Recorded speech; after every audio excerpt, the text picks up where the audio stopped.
strength when I am weak. You are the treasure that I seek.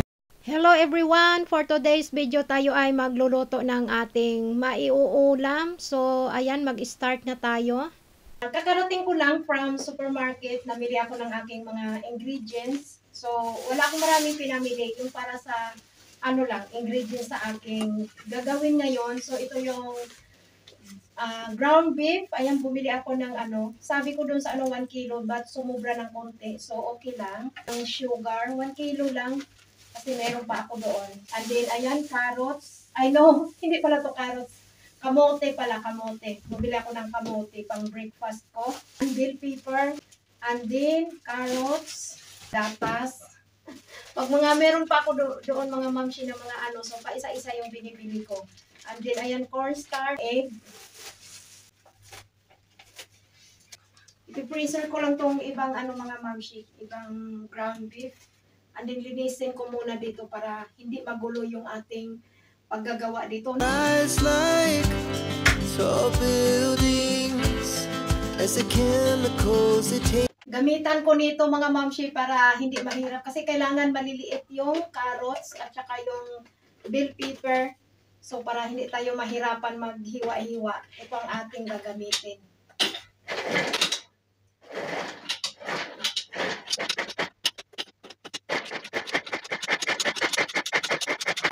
Prepare na natin lahat ng ating mga ingredients. So, titimplahan na natin to ngayon.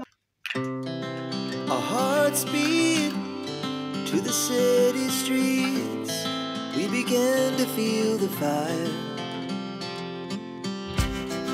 We rise like tall buildings as the chemicals they take us higher.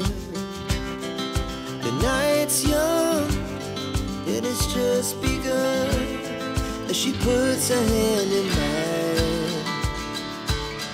We wanna chase the night, wanna dance to the light, pull the stars from the sky, just two hearts running wild. Never sleep, never stop, as we shout from the top. We're gonna be. I-chill muna natin to ng 4 hours, pero mas maganda kung magdamag. Bukas, ipapakita ko na lang sa inyo ang ating finished product. 1,000 years later. So, ito na yung ating ginawa kahapon. I-steam ko lang to ng 20 to 25 minutes. So, nilagyan ko siya ng towel para nagmo-moist kasi yung takip para hindi pumunta doon sa ating meat yung tubig. Ipapakita ko sa inyo mga mamshi yung sa loob niya.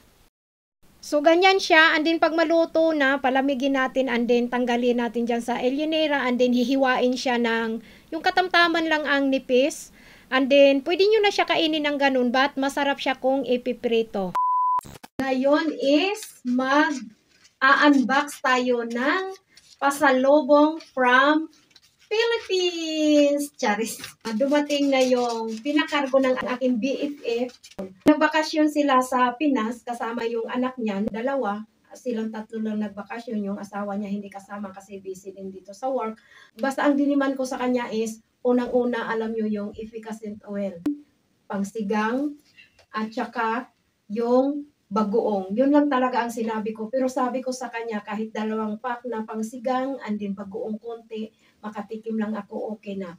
Pero kahit hindi ko naman yung sabihin sa kaibigan ko, talagang alam ko na bibigyan niya ako. Finally, dumating na yung cargo. So, thank you so much talaga sa aking BFF. Ayan, sis Lenny, hello. At sa kanyang husband, at saka sa kanyang 2 kids. Sa aking mga inaanak, Elim and Emin, hello. I miss you guys. I love you. Ninang loves you so much. So, ngayon, i-unpack na natin or i-unbox na natin ito. Super happy talaga ako mga mamshi kasi alam niyo yung makakatikim tayo ng mga na galing Pinas. So, di ba, magiging happy talaga tayo yung ma-excite tayo yung mga product natin, yung mga food natin na matitikman natin, di ba? So, ayan, thank you talaga sa aking kaibigan. Salamat talaga. So, ayan.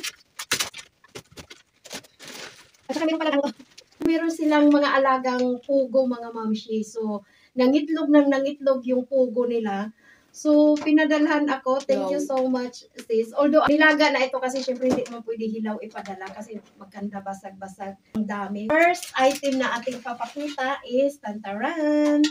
Ayan, meron akong alienera. Ayan, makakagawa na ako ng leche plan. Na talagang leche plan ang itsura. Kasi gumagawa naman ako, but yung pabilog siya. Kasi ito mga monshi, walang nabibiling ganito dito. So, tanghon. Pwede na tayo magsabaw. Cheese powder. Next is, ayan, naaamoy ko na yung ano, naaamoy ko yung epicacent. Epicacent ito. So, maya buksan natin. Ito nandito. Pangkulay ng buhok. Inanuhan din ako ng kaibigan ko. Ayan. Ay, diba? Ay, wow, may silka. Silka soap. Oh, ginagamit ko to sa Pinas, mga mamshi. Wow, dalawa. Wow, thank you talaga sis. Cream silk. Favorite kong kulay na green. Mabango to. Wow, ang dami. 1 dozen. Wow. Ano to? Ito yung ito yung sinasabi ng kaibigan ko na pang pa-beauty. Pang ano to siya, parang ano bang nakasulat? Velvet salt scrub. Scrub siya. Papaya gluta. Agoy. Gluta daw, ayay, sana all. Baka gaganda na ako dito, magiging artistahin na tayo, charis. Wow, polvoron. Chokomane, ayan. Ayan, gulaman. Kulay black na gulaman. Biswa, dalawa. Ayay, Diyos ko, makapagluto na talaga ako ng mga, ano. Then may buy-bawang pa tayo, Sweetie powder. Meron pang ilinira. 4 pala. Ay, meron pang sutangon. 2 pala ang sutangon. Naku, magsasabaw talaga ako. Lagyan ko yan ng chicken. Patis. O, diba? Sigang. Favorite ko yung pangsigang with gabi. Ay. Nagsawa ako nito kakasigang. Ayan, bagoong. 2. Ito, bagoong din to. Bagoong din to siya. So, wag ko lang munang buksan yan. Basta bagoong din yan. Yung panglinis ng kuko. Itong mga ganito. Yung tawag nito, mirtayulit. At saka ito, wala yan dito. Itong pink na parang pang ano before tayo maglagay ng cutex. Pusher at saka yung pang ganon sa kuko. Thank you talaga sa aking kaibigan. Thank you so much. So, sobrang saya ko talaga. My favorite. Oh my God. Bibili ako mga mamshi ng talong, okra, at isasawsaw ko ito.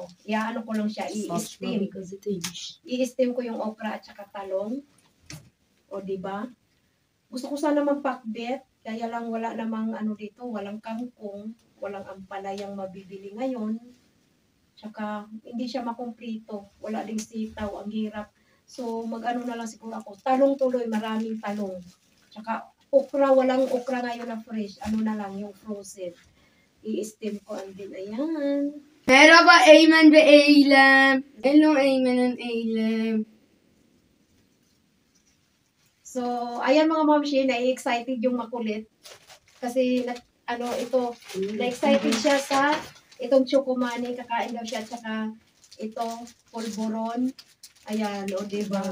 Makakatikim na yung anak ko ng mga food na galing Pinas.